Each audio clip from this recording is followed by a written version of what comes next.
Konoha diligently works on her story, in which she gives her own name to the magical harrowing. In this tale, she's basically living her best life, going on legendary adventures with her dream love interest.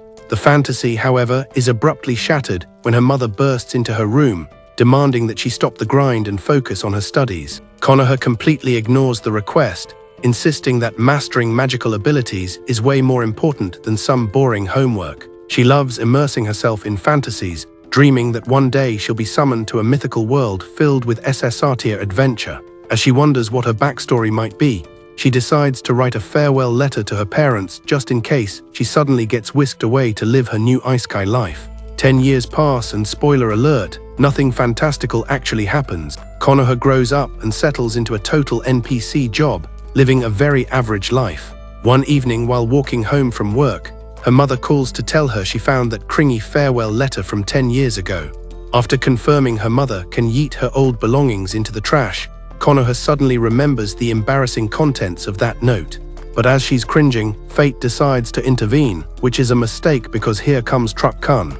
Suddenly, she recalls her childhood fantasy story about a magical heroine who falls in love with her younger sister's fiancé, Jennifer. The two fall in love instantly, enjoying that sweet plot armor.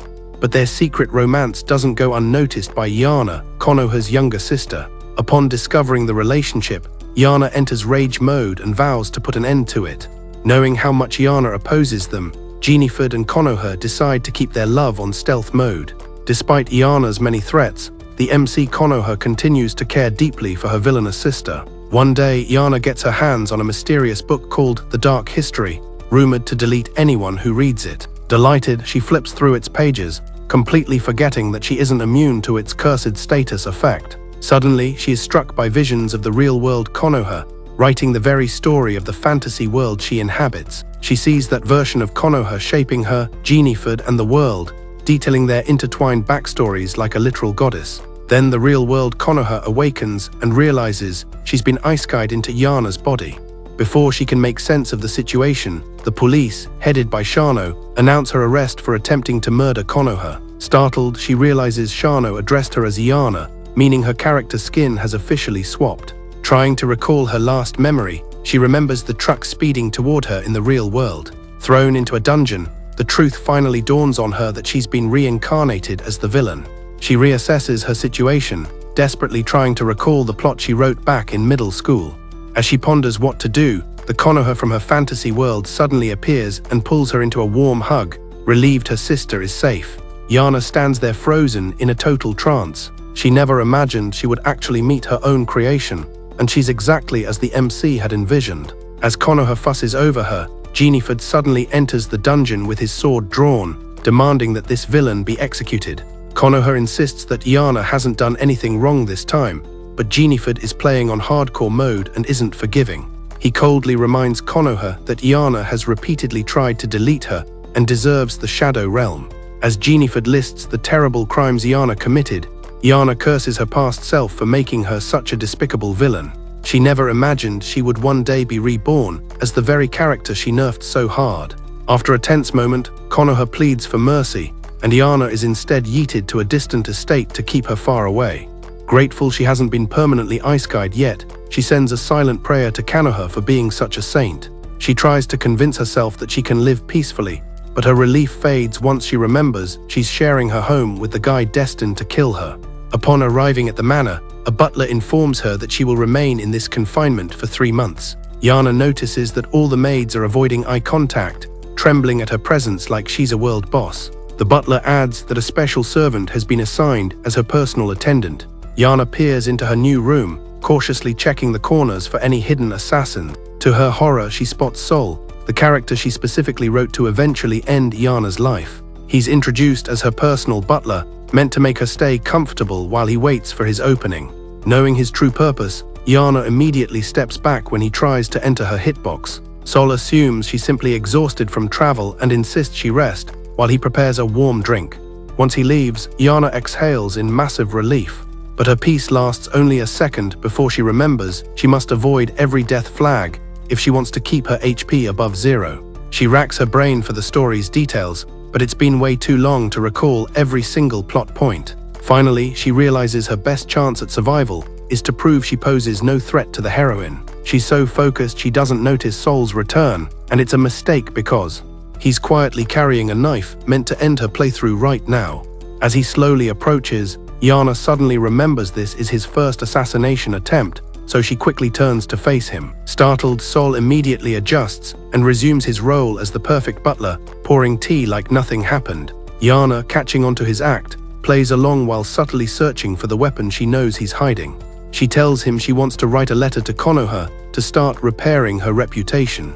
Once he's gone, Yana swears she'll live a peaceful life and will even marry a plain nobleman just to stay off the radar. However, Sol soon returns and tries once again to approach her with unclear intentions. The moment she notices, he quickly shifts back into his innocent act, presenting the stationery set he promised. Yana immediately gets to work, determined to survive this hardcore difficulty world. Her first step is writing to Konoha, declaring she approves of her relationship with Jennifer and offering a sincere apology for being a toxic sister. As she writes, Sol is lurking near the doorway, trying to make sense of her sudden character development. He's curious why Yana is suddenly sending wholesome messages to her rival. He decides to deliver the letter to Jennifer instead, which is a major plot twist. Jennifer is shocked by its contents, since it's totally out of character for Yana to be this nice. Despite the apology, he assumes it's just another manipulative scheme to get close to Konoha and strike again. Sol notes that Yana seems more cautious, reacting even to the faintest trace of bloodlust in the room. Still, he resolves to fulfill his duty to Jennifer and assassinate her while she remains in confinement. Later, Sol returns to Yana and informs her the letter couldn't be delivered because Konoha is out of town with her uncle. Trying to recall that detail, Yana remembers she actually wrote her uncle into Sol's secret backstory. It was the uncle who witnessed Konoha saving Sol from despair when they were children. Without thinking, she blurts out the same comforting words Konoha once said to Sol years ago. Her words cause Sol to stare at her in pure shock, which is a mistake because, realizing she may have drawn suspicion, Yana quickly claims she's feeling cold and excuses herself to retreat. Once alone, she worries she may have triggered another death flag and tries to remember what the main couple is doing right now. She recalls that Konoha and Jennifer often managed to meet thanks to their uncle, who supposedly supported them. But at this point in the plot, the uncle had actually set a trap to capture Konoha for himself. Yana remembers that in her story, she was only the main villain in the prologue. There were still other high-level enemies meant to challenge Konoha's survival. In Chapter 1, the true antagonist was their uncle, whose twisted motivations came from unrequited love for their mother. Since Konoha looks exactly like her mom, their uncle had developed a sick obsession with her. He eventually lures her into a secluded place to launch his attack. When he tried to take advantage of her, Konoha awakened her hidden magic and managed to fight him off. However, Jennifer fell victim to the uncle's schemes, forcing Konoha to embark on a quest to save him. Yana starts to backtrack, realizing she needs to intervene to prevent the bad ending. She wonders if Konoha's trip with her uncle is exactly when these events are supposed to occur. Deciding she can't dwell on it, she focuses on her immediate concern, staying alive while saving others. Yet thinking about Konoha's kind nature fills Yana with a massive guilt debuff. Feeling desperate, she looks for help, but all the servants are avoiding her like a toxic player. She sees Sol, who calmly reminds her that she can't treat them like NPCs anymore now that she's in exile. She wants to argue, but realizes no one will believe her character redemption arc. Without another word, she resolves to leave the manor, burdened by guilt for the suffering her own characters are enduring. Grabbing some rocks, she decides to head to the capital to save the main couple. She secures a horse, but despite writing that her character was a pro rider, the real experience terrifies her. Meanwhile, Konoha, Jennifer, and their uncle arrive at a church for the secret wedding. The uncle convinces Jennifer to unequip his sword, claiming the ceremony is sacred, which is a total trap. Yana races for the church, arriving just in time to see her uncle raise his weapon against a defenseless Jennifer. She obliterates his stance using a bag of rocks, ensuring their safety and promising to explain the law later. She urges Jennifer to take Konoha somewhere safe, trusting her sister to his protection. Alone at last, Yana exhales in relief, but it's a mistake because her uncle rises again to attack.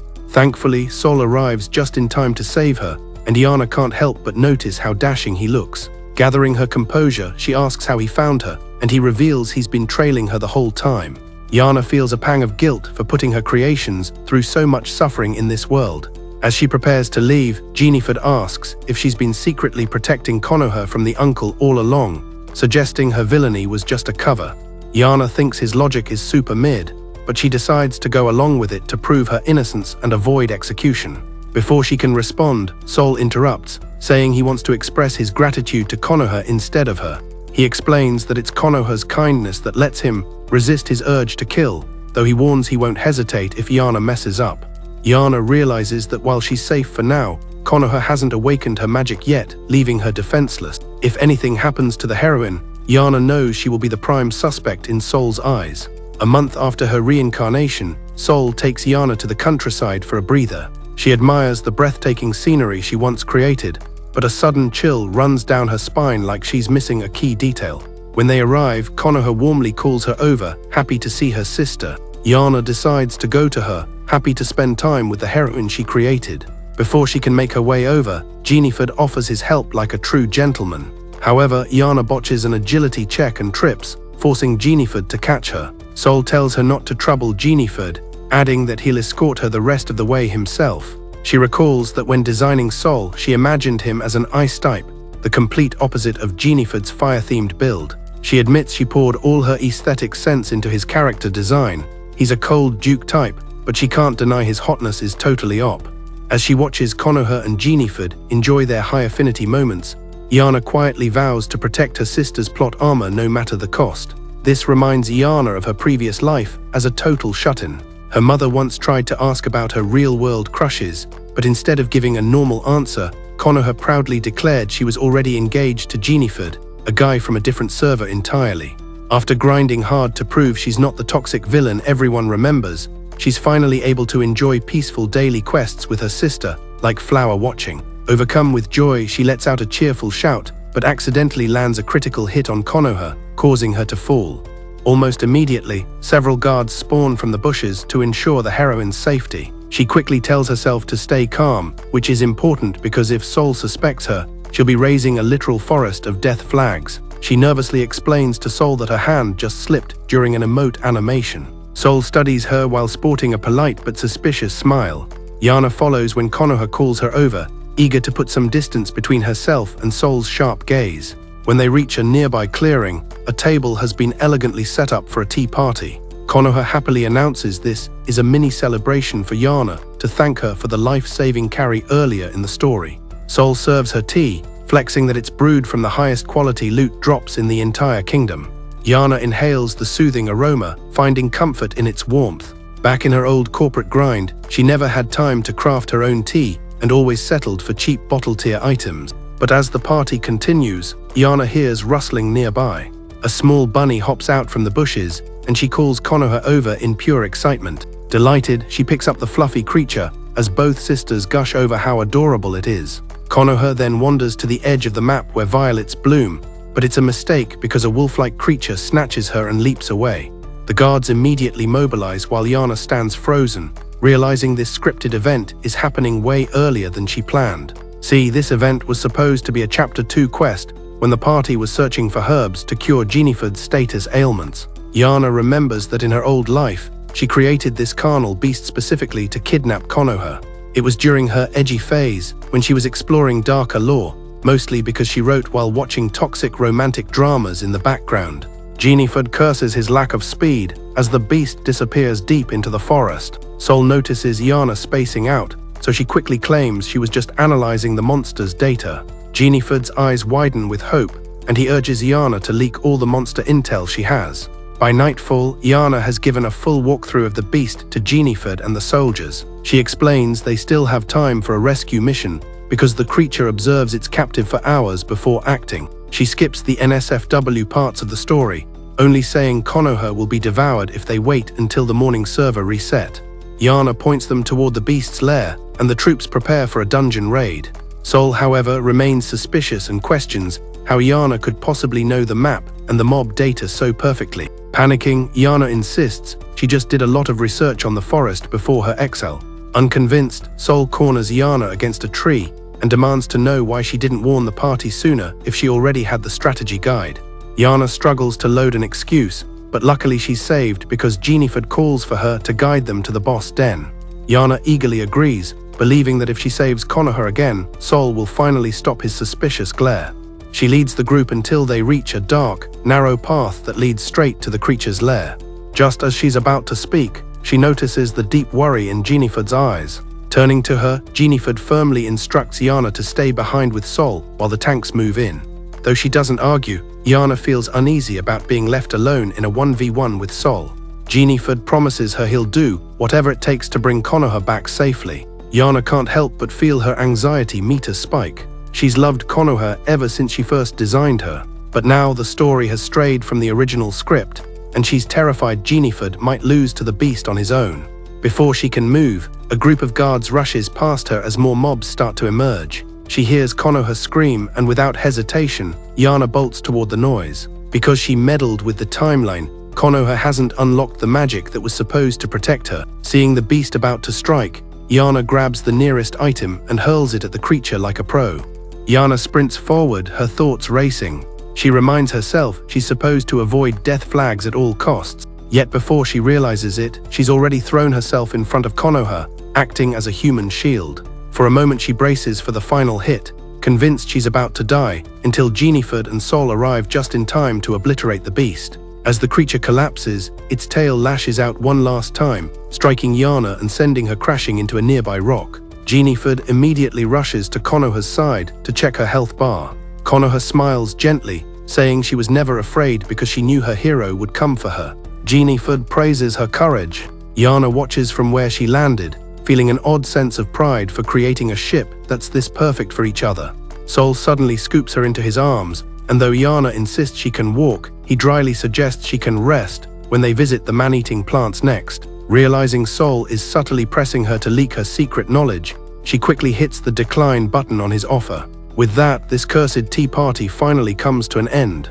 Yana reflects that even though she's changing the world, the key plot points still unfold as she wrote them. Back at the estate, Jinifud tells Sol he no longer needs him to assassinate Yana. He believes he misjudged her character, though Sol's suspicion meter is still lingering. Still, he swears to follow Jinifud's commands like a loyal knight. 2 months pass, and Sol enters Yana's study carrying a sealed letter from her father. He assumes it's permission to fast travel back to the capital, but when Yana opens it, she finds an invitation to a high-class ball. Her breath catches as she realizes this is the exact event she wrote about in Chapter 3.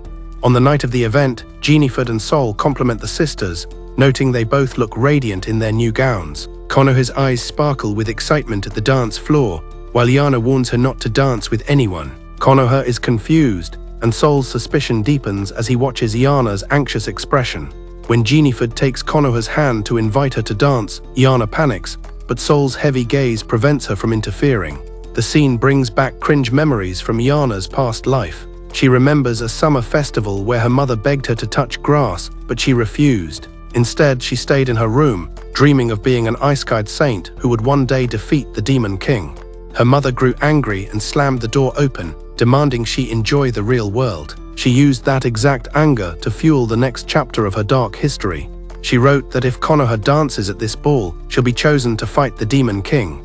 Without her magic unlocked, that quest would lead to an instant game over.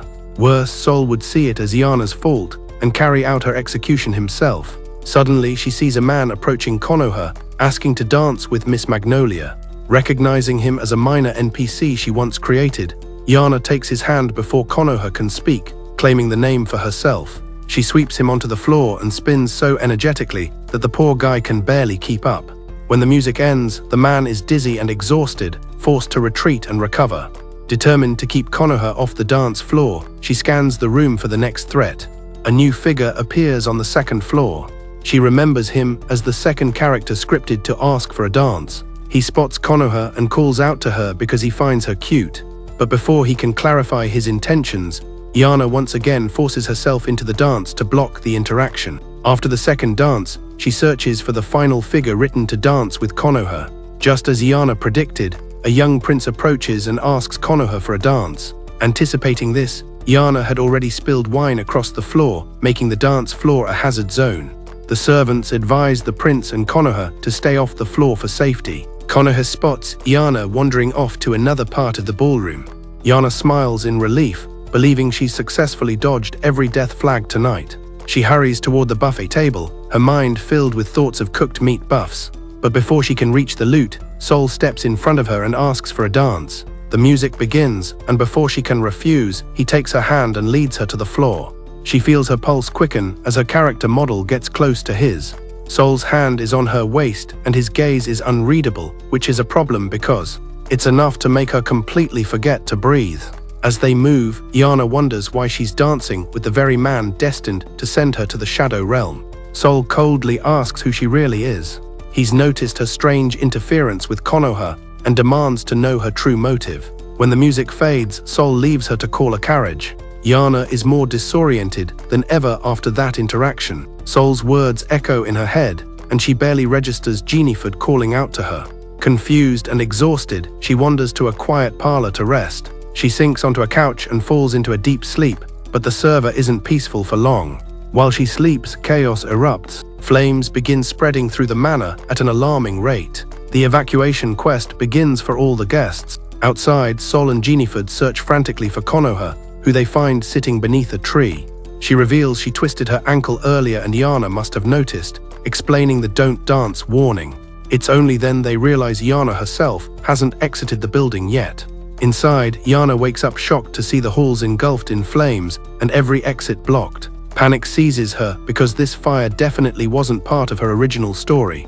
She steels herself and decides to run through the inferno. She curses her fate as the villainess who's never scripted to be saved. Still, she forces herself forward, convincing herself everything is fine if Konoha is safe. Suddenly, part of the ceiling falls, pinning her ankle to the floor. Pain shoots through her leg as she struggles to break free from the trap. In the roar of the fire, she thinks of all the people she's met in this world. If the heroine's happiness is assured, then maybe her role in this game is complete. But just as she accepts her fate, a voice calls out through the smoke. Sol rushes toward her like a true MC.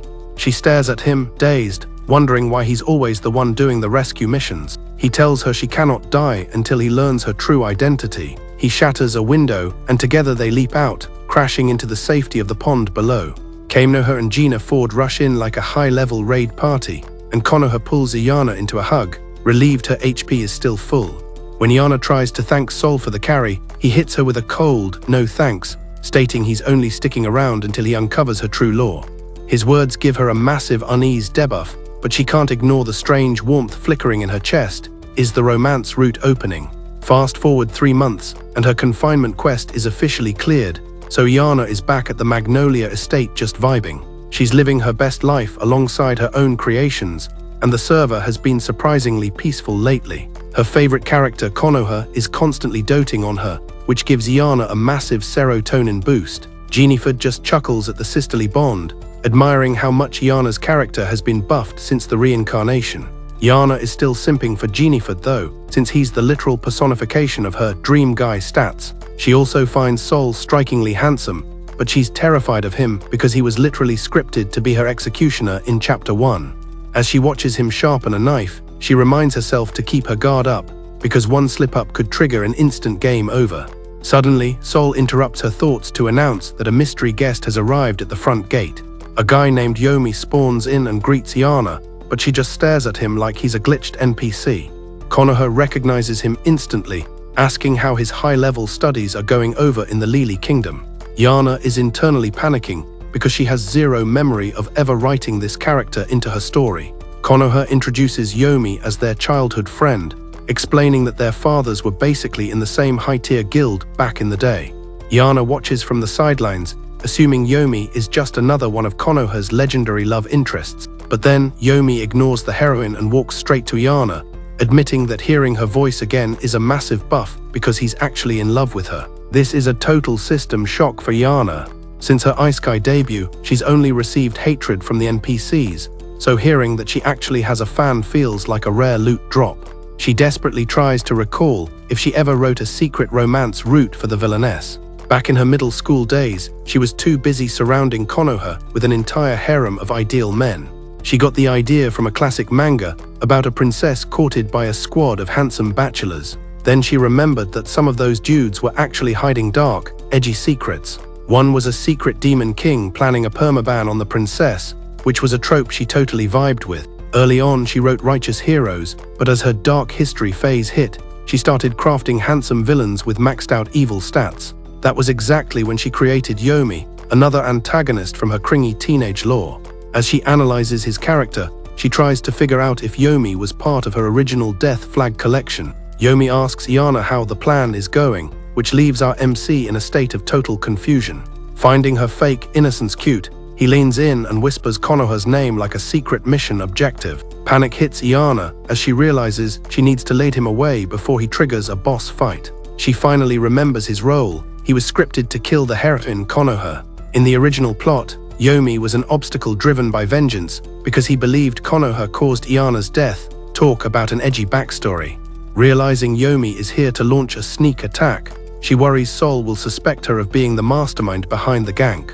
She frantically searches for a way to stop him, but looking at his face, she can only curse her past self for writing such a hardcore yandia. Iana rejoins the group and announces she's going to be Yomi's personal guide since he's forgotten the local kingdom meta. Sol offers to take over the duty, but Iana shuts him down, insisting she and Yomi need some 1v1 time. Yomi is touched by her dedication, but Sol's suspicion meter is officially in the red zone now. Iana denies having any hidden motives and drags Yomi away before the atmosphere gets any more toxic. Once there in a private lobby, she tells Yomi straight up that she doesn't hate Konoha anymore. In fact, she claims she genuinely loves her sister now, redemption arc in full swing. Yomi doesn't buy the good girl act, reminding her that she's the one who asked him to send the dark history in the first place. He even gushes about how beautiful she looks when she's scheming to delete the heroine. Iana tries to mute his dialogue, but Yomi insists he's only showing a fraction of his true devotion to her villainous self. He reassures her that even if she's evil, he'll always be her support, so she doesn't need to hide her true nature. Iana looks at him with pure concern, wondering if her past self was really that unhinged. Yomi's emotions start to spiral, and he begins blaming himself for being AFK during his studies and not protecting her from Konoha's brainwashing. A week later, Iana is moping alone at a garden table because convincing Yomi is a nightmare quest. She realizes his obsession is a monster of her own making and never expected to face her cringy writing in the flesh. Suddenly, Konoha appears and Iana's morale is instantly restored by her sister's wholesome presence. Konoha notices Yomi is missing from the party, and Iana explains he's probably still in a low stamina state in bed. The heroine mentions she's just tending to her plants and reminds Iana that sisters always have each other's backs. Konoha suggests a tea party, and Iana eagerly volunteers to brew the drinks to show off her new kind sister skin. As Iana preps the table, Konoha feels totally spoiled by the rare princess treatment. Iana insists she's just happy to serve her favorite person on the entire server. But neither of them notices Yomi lurking in the shadows, spectating the whole interaction. He completely misinterprets the scene, believing Konoha is exploiting Iana like a low-level servant. Later, Iana is wandering the map searching for Yomi, but the guy is nowhere to be found. Sol finds her and tells her not to worry, since Yomi probably didn't just despawn into thin air. But Iana isn't worried about him being lost, she's worried about him launching a griefing mission. While her mind is on Yomi, Sol is actually thinking about her, looking more confused than usual. He's still unsure of her motives, but he's dealing with some strange new emotions toward the reformed villainess. He reaches out to lightly touch her cheek, admitting he understands why she's so stressed lately. He confesses he's been worried whether she's truly worthy to stand by the heroine, and that thought is dealing him psychic damage. But before Iana can process the moment, the church bells ring and Sol has to dip for his duties. Iana's whole body trembles because she thinks that interaction just triggered another major death flag. Yomi, who was totally eavesdropping, notices her shaking and asks if the butler is bothering her. She denies it and takes his hand, begging him not to do anything reckless that would mess with the story. Yomi gives her a kind smile but promises to be more discreet with his actions. Then he reveals the hidden daggers in his coat and vows to set her free from her imaginary prison. Iana enters full panic mode because Yomi is still convinced she's being brainwashed by the good guys. She chases after him, desperately trying to get him to abandon his assassination quest. That evening, she's at her desk, writing down every bit of Yomi lore she can remember to find a counterstrat. She senses a disaster is brewing, even though Yomi acted like a normal NPC during dinner. She struggles to remember the original rooftop confrontation she wrote for Yomi and Konoha. In the script, Yomi lured the heroine to an inn's rooftop, while everyone else was logged out for the night. Cornered and solo, Konoha was ready to take the hit, but her party members arrived just in time for a last-second save. That support gave Konoha the morale buff to unleash a powerful spell that defeated Yomi for good. Yana knows Yomi is high level, but she thinks she can still outplay him if she acts fast. She rushes to Konoha's room, betting everything that Yomi makes his move tonight. Sol spots her heading to the heroine's quarters, and his suspicion meter hits the limit again. Inside, Yomi slips through the window and sees a figure he thinks is Konoha asleep in bed, ready to finish the job. Suddenly there's a knock, and Sol's voice asks if Yana is in there for a late-night chat. But plot twist, the real Konoha appears in the hallway with Jennifer, leaving Sol completely stun-locked. He kicks the door open to find the room empty, the window open, and Yana missing from the map. Up on the roof, Yomi goes for the killing blow, convinced he's about to delete Konoha. But the figure pulls a pro-parry and reveals she's actually Yana, who took the heroine's place as bait. Yomi is absolutely shook to see his beloved Yana in the line of fire. Sol rushes out and spots the two on the ledge, ready to jump into the fray. Yana pleads with Yomi to stop the toxic gameplay, insisting she genuinely loves her sister now. Yomi refuses to believe it, arguing that Konoha is a tyrant who forced her to brew tea earlier. Yana tries to explain that she wanted to brew the tea, and the only problematic NPC in her life is actually Sol. But Yomi's logic is still completely glitched. He thinks Konoha's kindness is just a high-level act. He's convinced the heroine gave her a difficult butler just to make her play through a living hell. Desperate to stop the violence, Yana screams for Sol's help. Right on cue, the butler appears, but a massive gust of wind knocks Yana off her feet. She slips off the roof, but Sol lunges forward and catches her midair, holding onto the ledge with one hand like an absolute legend. He scolds her for wandering into a high-danger zone and apologizes for his laggy rescue. Yomi watches them with a massive amount of unease brewing in his chest. Once they're safe, Sol demands to know what kind of secret mission they were running on the roof. Yana fakes a dialogue choice, claiming they were just there for a stargazing quest. She nervously asks Sol if he heard their conversation, but he plays it cool and says he heard nothing. Relieved that her sister is safe, Yana's stamina bar finally hits 0 from pure exhaustion. Once Sol dips, Yomi asks why she's acting like such a low-level NPC toward him. He's ready to pull aggro on Sol, but Yana stops him, explaining that Sol is her main threat and could delete her if he gets suspicious. Yomi's eyes widen as he reaches a totally wrong conclusion. He thinks the only way to save Yana is to assassinate the butler. With that dark resolve, he leaves the room while Yana cries in horror at how badly she's messed up the plot. Flashback to middle school, where she accidentally submitted her fanfic novel to her teacher instead of her homework. The teacher actually read it and praised her wonderful story, which was a critical hit to her dignity. Ever since, the teacher thought she wanted to be a pro writer, leaving her wanting to despawn from embarrassment. She wakes up screaming from the nightmare of her own cringe. Sol immediately rushes in to check her status, but Yana tries to play it off like a minor glitch. She claims she was just remembering some painful lore, leaving poor Sol even more confused by her behavior. Yomi's internal alarm bells start screaming. Convinced Yana is being griefed by Sol's control, he decides the only way to save her is to permanently delete Sol from the server. With main character resolve, Yomi heads out, while Yana is left in tears because he's completely misinterpreted the entire plot. Back in middle school, she had the ultimate oops moment when she handed in her secret light novel instead of her actual workbook. When the teacher returned it, she actually gave it a glowing review and praised the wonderful story.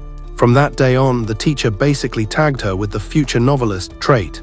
Internally, she just wanted to hit Alt plus F4 on her life from pure embarrassment. She wakes up screaming from the sheer psychic damage of that memory. Sol teleports into the room thinking there's an enemy encounter, while Yana tries to act like she wasn't just reliving her middle school cringe. She tells him it was just a mental debuff from a painful memory, leaving Sol totally lost in the dialogue tree.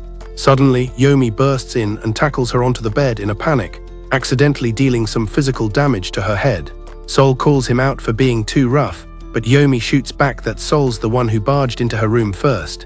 Watching the tension reach max levels, Yana realizes that Sol has officially been added to Yomi's hit list. To stop a team kill, she tells Sol that Yomi just overreacted out of concern, trying to de-aggro the situation. Choosing to avoid a mid-lobby argument, Sol excuses himself to resume his daily NPC duties. But once they're alone, Yomi strokes her hair and vows to delete Sol from the server just for her sake.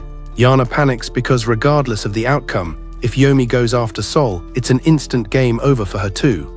Her main mission now is stopping Yomi from initiating a PvP match with Sol. If Yomi succeeds, the admins will definitely search for the culprit, and once they discover he did it for Yana, she'll be executed as the mastermind behind the gank. On the flip side, if Yomi tries to kill Sol and fails, she'll still be suspected of involvement and sent to the Shadow Realm anyway. She starts spiraling because every choice in this dialogue tree leads to her death. Death flags are sprouting like weeds, and no amount of logic can stop Yomi's hard-coded obsession. The next day, Yana stealth follows Sol while trying to keep her presence hidden from his radar. She notices he's always glued to Konoha's side, ready to serve as her ultimate support. Yomi is nowhere to be seen, which makes her anxious since the plot is now completely off track from her original middle school fanfic. Meanwhile, Yomi is actually camping Sol from a nearby window, releasing a gust of wind magic to force a gap between Sol and the heroine. When Sol goes to pick up a dropped item, Yomi casts an even stronger gust that sends the butler flying into the air. But Sol pulls a pro-gamer move, maneuvering mid-air to land perfectly in front of a baffled Yana, who quickly asks if his HP is okay, while Sol seems surprised that the villainess is actually showing concern for his well-being. Yana panics, thinking her concern might be interpreted as sus, but Sol just reassures her he's fine, right as Konoha pings them to say she'll find a healer to check his stats. Sol admits he sensed a mysterious presence, but his reaction time was just a bit laggy. He thinks it might have been magic before correcting himself, since supposedly no one in this manor has magic unlocked yet. Yana freezes in place, because she knows there definitely is a magic user lurking in the shadows. If the story was following the proper walkthrough, Konoha should have awakened her op powers by now. And since her enemies mirror her strength, Yomi has clearly buffed his magic and poison skills during his time studying abroad. She desperately wishes Yomi would stop griefing with magic before he gets banned by the guards. From his sniper spot, Yomi is disappointed his first assassination attempt was a total fail. The next day, Yana decides to distract Yomi by forcing him into a garden viewing quest. She spots Jiniford and Konoha nearby, witnessing a sweet cutscene where the hero insists Konoha keep napping after her all-night reading grind. Jiniford notices her, but he's got maxed out confidence and isn't even embarrassed about being caught in a romance event.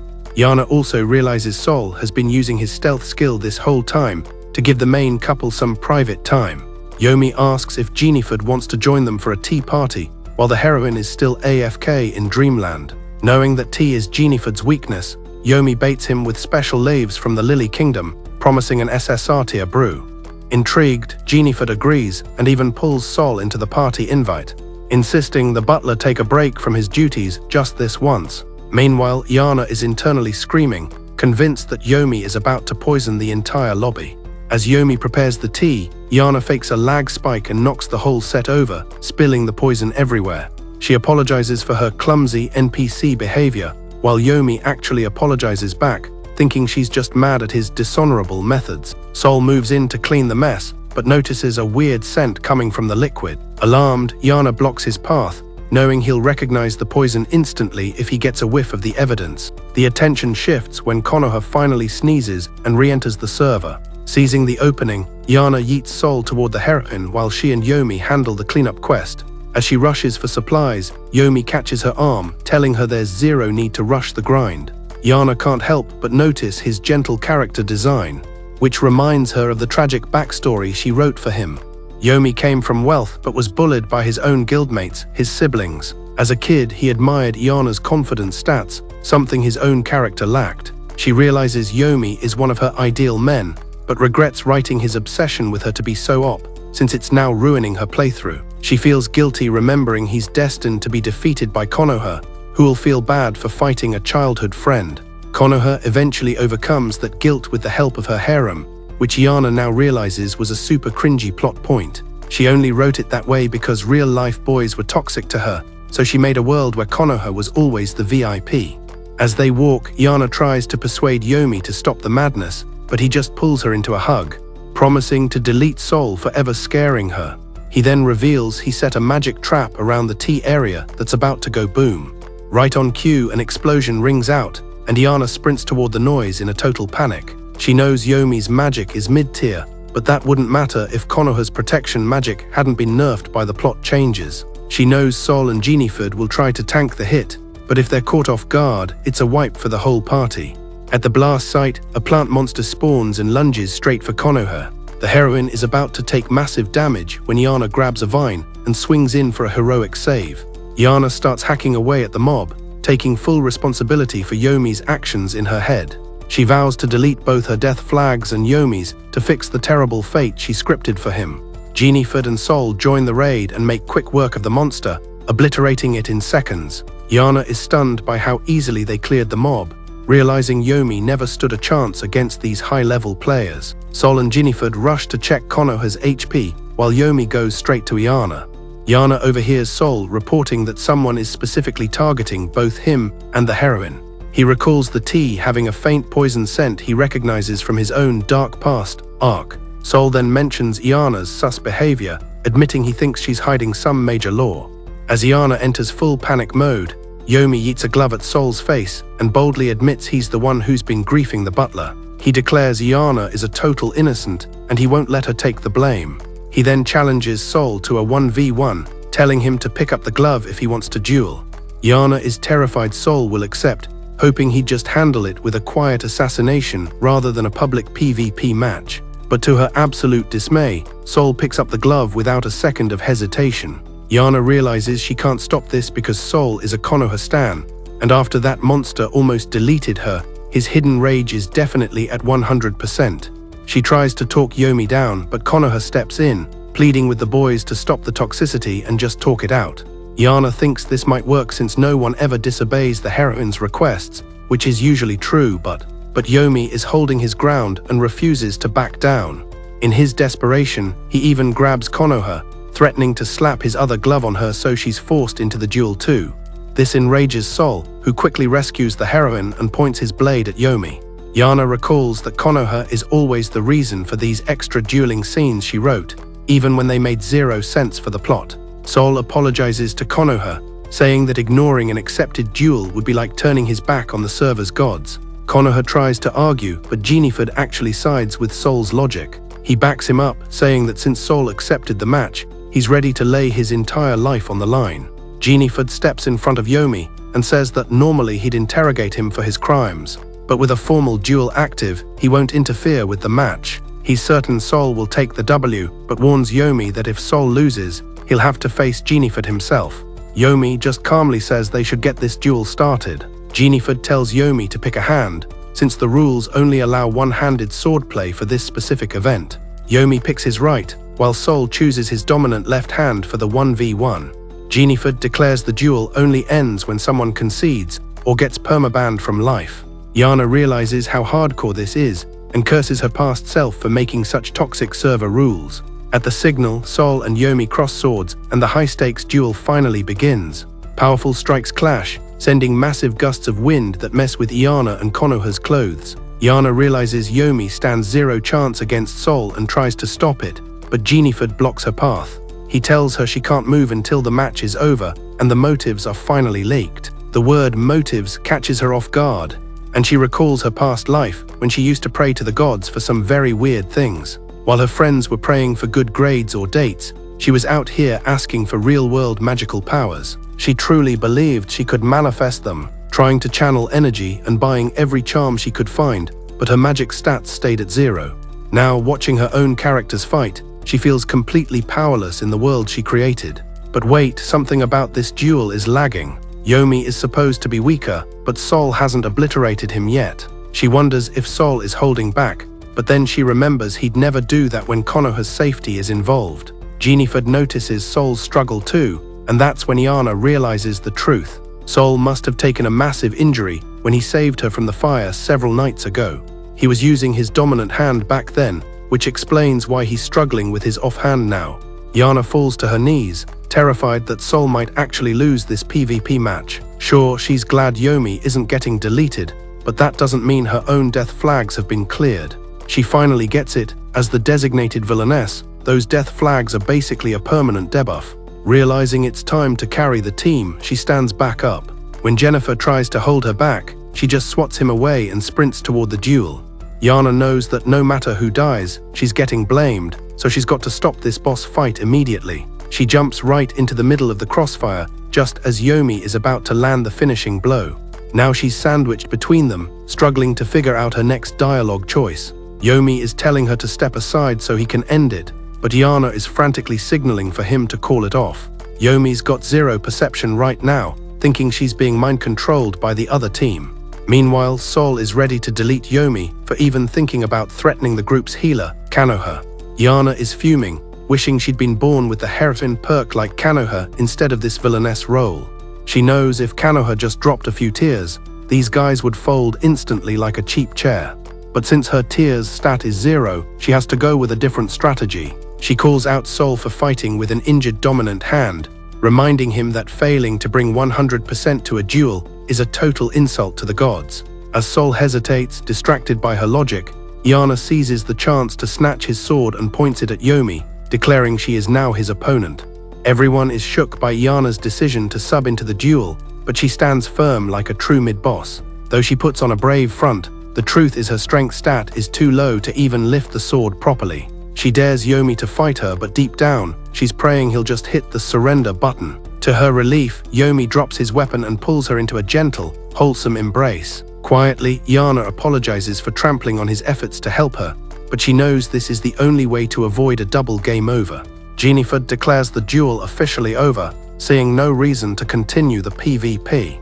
He then tells Yomi he needs to explain his toxic behavior. Sol also demands answers since Konoha was injured, even though the heroine insists her HP is fine. While Sol is distracted, Yana takes the initiative, forcing both herself and Yomi into a deep bow as they apologize together. She explains that everything was just a massive misunderstanding in the lore. She claims Yomi heard fake rumors about her being terrorized and rushed home to launch a rescue mission. Essentially, everything Yomi did was just a misguided support play. Jennifer maintains a stern expression, focusing on Yana and making her panic meter spike even higher. She bows even deeper, literally pushing Yomi's head to the ground multiple times to ensure the apology lands. Suddenly, Jennifer softens his gaze and approaches her, dropping an apology of his own. He blames himself, saying his cold and rude behavior when they first met probably caused the misunderstandings. He assumes Yomi heard of his poor treatment and mistakenly thought the heroine was responsible. Yana feels a wave of immense relief, thanking Jennifer for taking the hit and sharing the blame. Seeing everyone accept the explanation, Sol decides to drop the aggro and let it go. Still, he warns her he's willing to enter rage mode for Konoha's sake and tells her to stop being so sus. Yana is just thankful he's willing to let her live through another chapter. Suddenly, Konoha winces from a sprain, prompting Jennifer to princess carry her to the medic immediately. He promises to return for Yana, but she assures him she's fine and that Yomi will act as her escort. As the party departs, Yana feels relieved but also oddly heavy from the emotional fatigue. Then the screen fades to black as she suddenly collapses on the spot. She finds herself drifting through a sea of memories from her past life, specifically the exhaustion of corporate overtime. Amid the haze, she hears Yomi's voice calling her name, and slowly she re-enters the server. She's surprised to see Yomi right there and tries to retreat, but he keeps her on the bed to check her temperature. He asks if she remembers hitting the floor after her confrontation with Sol. He explains the doctor said she fainted because she was already battling a high fever debuff. Realizing it's morning, Yana pushes him aside and tries to crawl out of bed, muttering about her job so she can afford her anime merch. Yomi is confused by her rambling and tells her he only played along with her story because she was panicking, but he hates seeing her apologize to Konoha. Just then, Konoha bursts in and engulfs Yana in a legendary tight hug. Yana feels totally purified by her presence and suddenly remembers she's not in Japan anymore. She wonders why she's still acting like a corporate slave, then realizes it's because her past life memories are still taking up storage. Yomi scolds the heroine for spamming questions, saying it could nerf Yana's recovery speed. Without hesitation, he picks Konoha up and yeets her out of the room like a stray cat. With the heroine kicked, his mood buffs as he asks Yana if she can stand up yet. Yana pales, thinking about how coldly he just treated the main character of the world. She realizes her troubles are far from over since she hasn't convinced Yomi to stop his villain arc. Seeing her troubled look, Yomi tells her to just admit that Konoha is making her work to afford her BL games. He has no idea what they are, but he remembers her mentioning the loot earlier. Yana panics, trying to explain that he definitely doesn't need to help her acquire those specific items. It hits her that in her fever dream state, she must have leaked her secret hobbies to the NPC. She recalls using her adult salary to buy them back in the real world. When Yomi swears to confront and kill Konoha for this, Yana quickly corners him and begs him to stop the madness. As Yomi sits on the floor, Yana realizes she's accidentally broken the romance route between Yomi and Konoha, and trying to be nice now would just make him think she's brainwashed. She glares down at him and notices he actually looks a little flustered by her intensity. She realizes that Yomi seems to like her most when she's in assertive mode. Deciding to lean into the villainous act to save Konoha, she kneels down and starts insulting him. She tells him she's just having fun playing the obedient little sister skin for now. Confidently, she adds that once she gains their trust, she plans to betray the entire party. She mocks Yomi for being too slow for her high-level schemes and tells him to just be a good boy and stay obedient. Almost immediately, Yomi complies and even gives a small, obedient bark emote. With sudden hype, he says he'll go apologize to Konoha and chat about casual NPC topics to keep up the act. Before Yana can stop him, he darts out of the room to follow his new orders. Though she's uneasy, Yana comforts herself knowing he's unlikely to attack the heroine for at least a few hours. Feeling her stamina bar hit zero, she lies back down and falls into a deep sleep. A few hours later, Yana wakes up to find her exhaustion debuff has finally cleared. Jennifer enters the room, asking if she's finally feeling better. Yana is momentarily stunned by his SSR tier looks and starts beating her pillow in pure excitement. Jennifer thinks she's in pain and asks if she's alright, showing his 10-10 concern stats. Collecting herself, Yana admits she feels much better than she did last night. She tries to send him back to Konoha, but he admits he actually wanted to spend some solo time with her instead. Standing by the window, he remarks that he visited her around this time last year when the rose bushes were in bloom. Yana realizes he's talking about the original Yana before she took over the body. Jennifer explains he came that day to officially turn down a marriage proposal. Even though he wanted to apologize, the old Yana had yeeted him out of the house every time he tried to talk. He eventually resorted to calling out to her through the window, but she never responded to his dialogue. Shortly after that, the original Yana began openly griefing Konoha. Looking back, Jennifer believes she was just trying to shield them both from their uncle's toxic schemes. He commends her for her foresight, totally unaware she's a different player now. Suddenly, he presses his forehead against hers to check her temperature.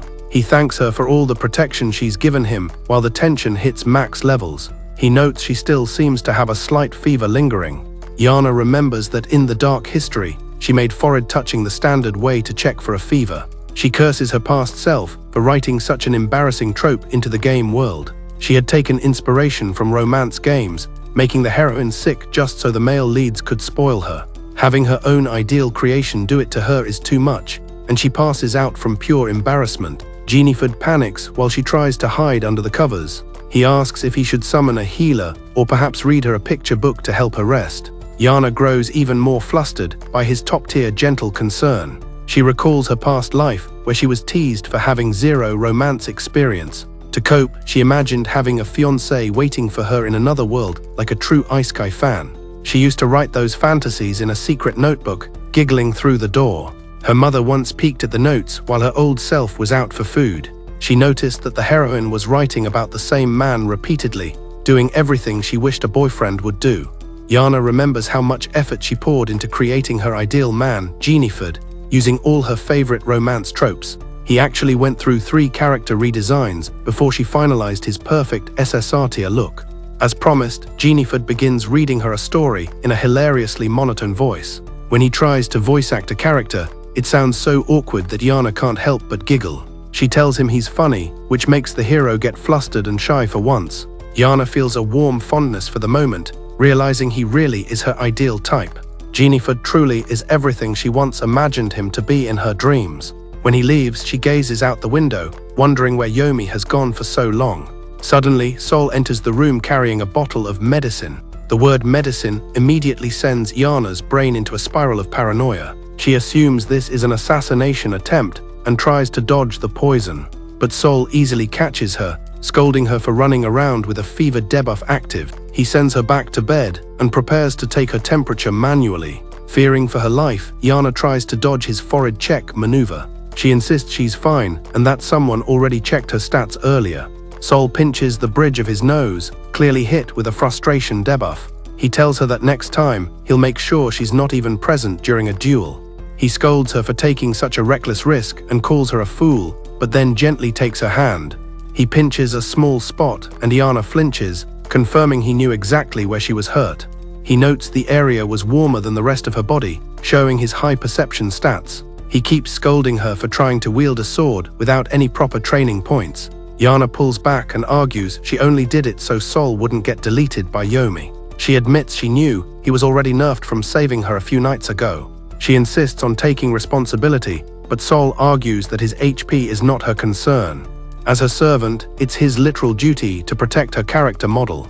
He says if she hadn't woken up, he'd have spent the rest of his life in regret. He pushes her back into bed, but goes stiff when he hears Yomi and the heroine approaching. Iana misinterprets his words, thinking he means he wants to be the one to personally end her. When she hears Konoha at the door, she tries to get up, but Sol stops her to finish the temperature check. The door opens to reveal the rest of the party, relieved to see the butler and Iana together. Sol informs them her fever is gone, even if her face is still a bit warm from blushing.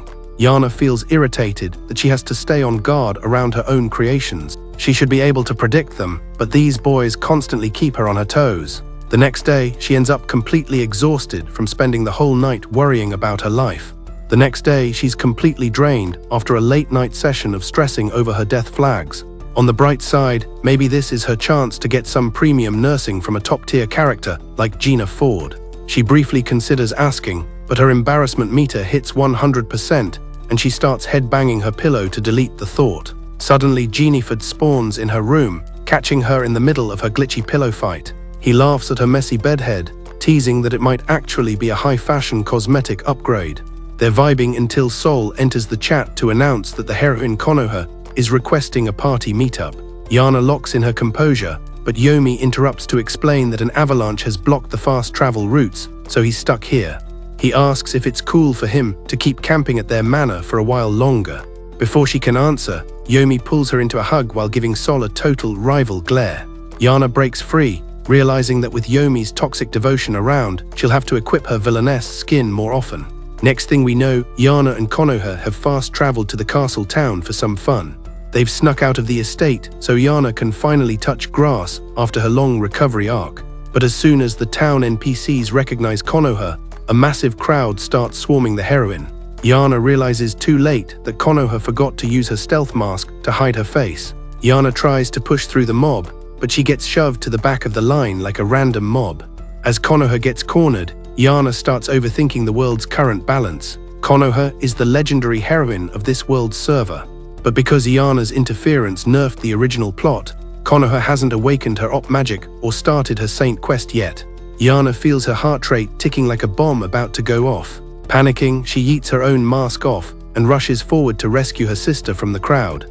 The NPCs immediately scatter in fear as soon as they recognize the villainess's character skin. Iana is startled, but quickly realizes having a high terror stat is actually a massive advantage. Suddenly Sol appears with a carriage, looking like a server admin ready to hand out bans. He scolds her for bringing the heroine into a PvP zone and says he's here to retrieve them both. Iana lets out a silent scream, knowing her peaceful life quest just failed.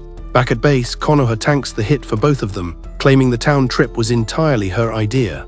As Jennifer and Sol listen to her explanation, Iana just hands Yomi a teddy bear to keep him distracted. Jennifer remarks that Konoha's honesty is a total 10-10 trait that makes her admirable. But then she overhears Jennifer saying he needs to give the heroine a light scolding. Iana tries to block the attack, but she's obliterated by the sweetness when Jennifer warns her that beautiful girls are currently being targeted by a kidnapping guild. He tells her she's beautiful and needs to stop playing on low security settings. Konoha is stunned but quickly recovers, admitting she's become a casual player because she always relies on Sol and Jennifer to carry her. Jennifer claims their desire to protect her is the only reason their combat stats are so high. Iana is just cheering in the background, hyped to see the main ship's affinity points rising. Suddenly, a servant announces that a new character has arrived to see Konoha. A guy named Shano barged in uninvited, offering to become her official bodyguard because of the recent town disappearances. He drops the lore about the missing girls, and Konoha actually recognizes some of the victims. Shano explains that the kidnappers are only targeting top-tier beauties. That means Konoha is basically the final boss objective for these villains. Yana sighs, realizing being a heroine is hardcore difficulty since trouble always finds you. She starts getting déjà vu, sensing this event was scripted in the original timeline. Fear creeps in because if Konoha gets snatched, Yana will be the first person Jennifer and Sol suspect. Shano notices Yana looking pale and mockingly tells her not to worry, since she's definitely not pretty enough to be a target. Yana struggles to contain her rage mode, but a sharp headache deals a sudden burst of damage. Sol approaches and tells her to fast travel back to her room, reminding her she just finished her recovery quest. Yana insists her health bar is full, touched for a second by Sol's apparent concern. But she studies his face and suspects he's just trying to yeet her away because he doesn't trust her character. She blames herself for having zero read expression skill when it comes to Sol. His deadpan demeanor always keeps her guessing about his true intentions. She decides to just follow the prompt and returns to her room to rest. She tells Yomi not to follow her, while Sol watches her leave with a very suspicious smile. Walking back, Yana tries to datamine her memories for info on Shano, but she doesn't remember ever writing this guy into her dark history. She laughs, thinking she just needs to predict the script so she can save Konoha, clear her name, and yeet Shano and the culprit into the trash. Unfortunately, after an hour of brain lag, she still comes up with zero plot details. She recalls writing tons of edgy scenarios where Konoha gets kidnapped and hit with a perma-sleep curse. In those drafts, the heroine would have to protect her own soul in a dream world until someone found her. Back in the real world, Yana used to convince herself she'd wake up as the heroine and break the curse herself. Every time she failed a test or felt lonely, she'd feel disappointed that her Isekai summoning was lagging. She used to tell herself she didn't need to grind her school stats since those skills wouldn't transfer to a fantasy world. Her grades absolutely tanked because she was too busy world-building her own fanfic. Now she's wondering why she never actually finalized the kidnapping script despite thinking about it 24/7.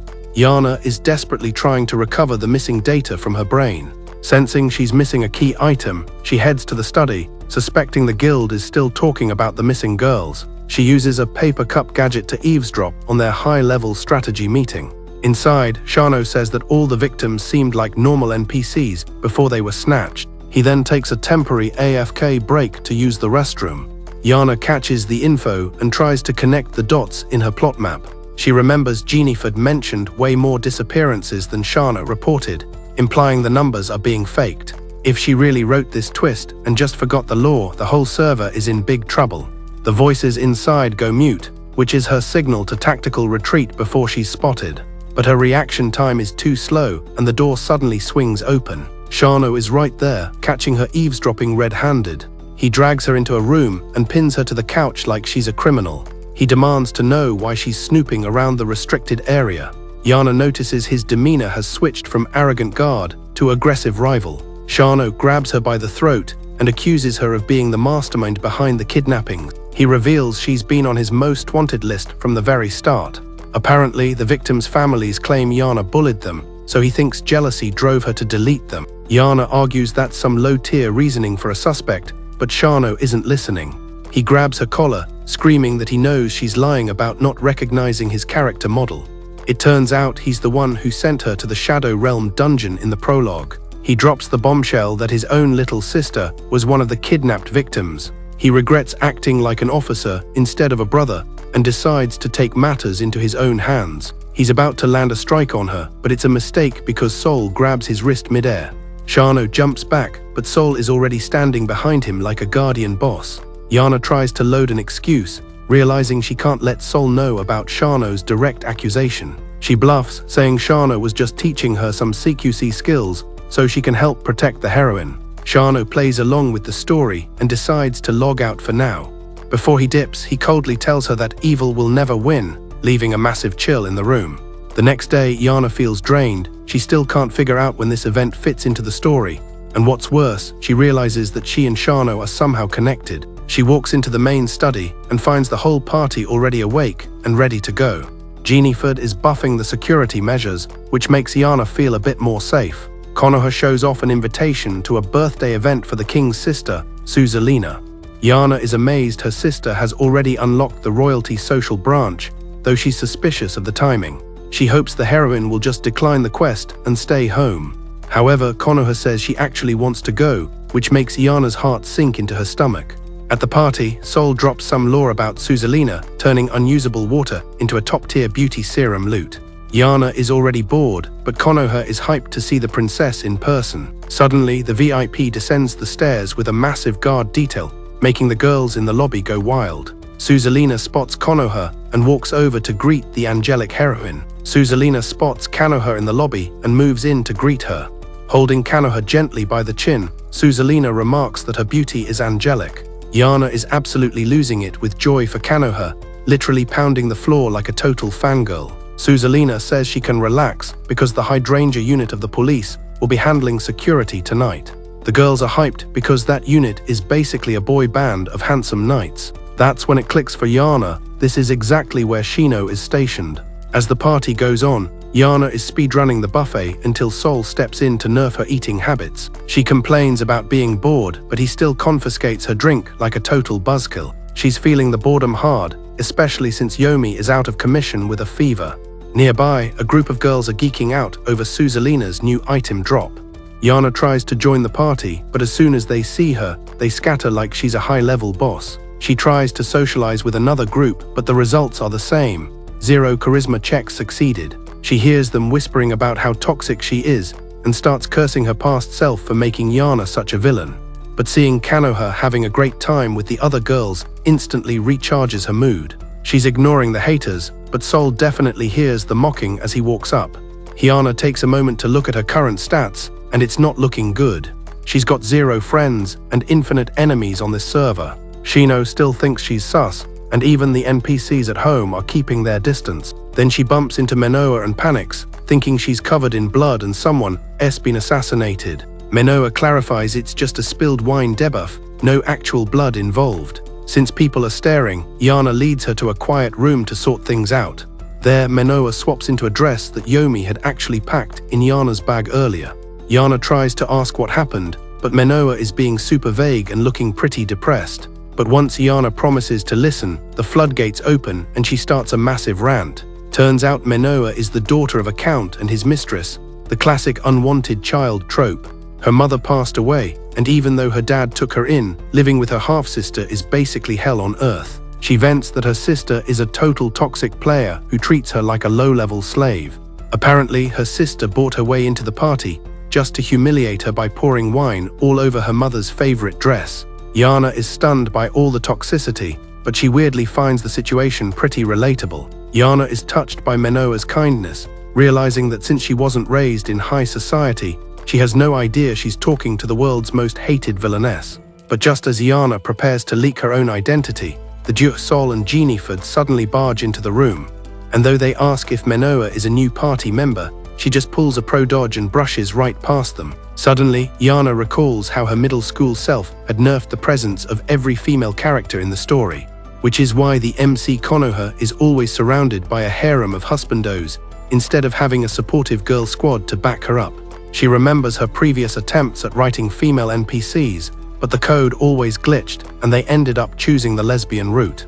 Now she's cursing her luck for zeroing out the female bestie stat, leaving her with no one to vibe with in this world. Sol confirms Menoa's lore while Jennifer looks surprised, noting that Yana almost never spends her time with anyone except for the main heroine. As they exit the area, Yana spots an earring on the ground, which is a key item because it definitely belongs to her new friend Menoa.